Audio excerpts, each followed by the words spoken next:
Okay, in this lesson, we're picking up where we left off on creating or defining an end-cloth metal material.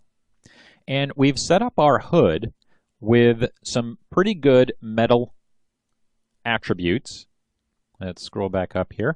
Okay, so we've got 200s going in there and a restitution angle of 6, and of course a pretty healthy mass, okay, of 20. Now we've added a transform constraint to the back end of the hood, and that transform constraint is a child of our animated locator. Now that's just going to keep it positioned right here, but it's actually not keeping it locked to the truck itself. Okay? Later on, what we'll eventually do is we could add a point to surface constraint so that when the truck deforms or loses its shape, so will the hood. Right now, because we're not doing that extensive simulation, the transform constraint is just going to keep the back end of our hood in place. Okay, and it's keeping it in place with the truck, but really it's just keeping it in place with the position of this transform constraint right here.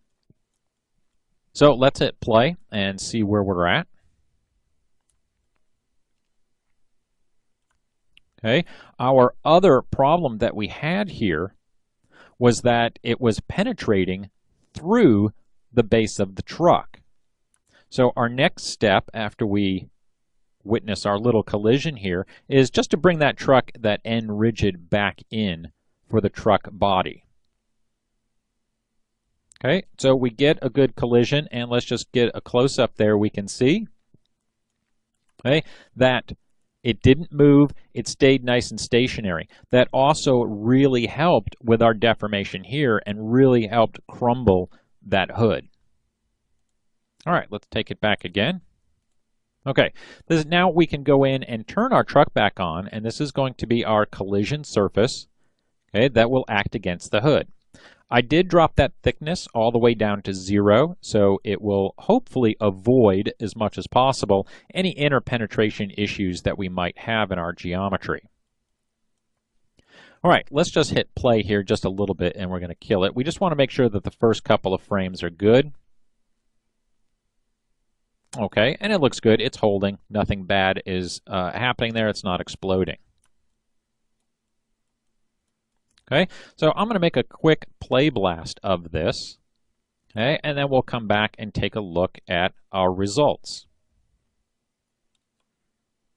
Okay, and we'll just throw that in the oven. All right, and voila. So let's hit play, and boom. Okay, we get pretty nice deformation there. Now we can see that since we made the truck a collision object, okay, it's no longer penetrating through there. The transform constraint is keeping it nice and fixed to, again, just what appearingly is the truck, but we know it's just keeping it locked to the transform itself. Okay, and let's just watch that again. Smash.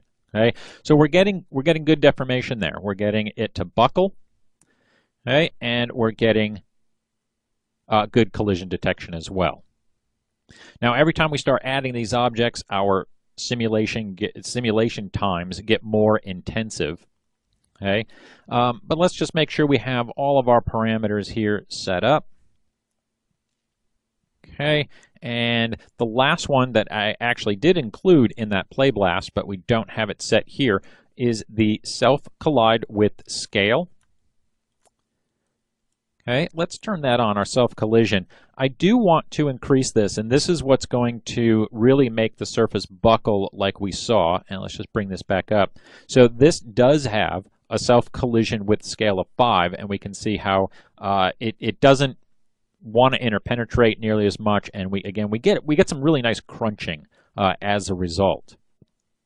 We can still get the same kind of stuff using the scale of 1, but again, as we saw with our simple box example in our beginning lessons, that we got much more rigid type deformation out of it by cranking this up.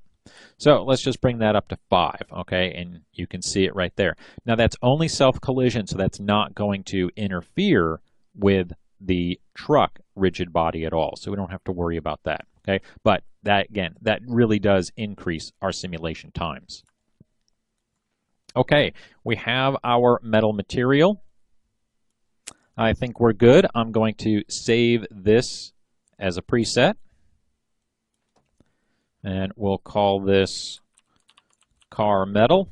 And we'll be able to recall this later when we need to attach it to our other objects. Okay, so that concludes our second part to defining N-cloth metal material.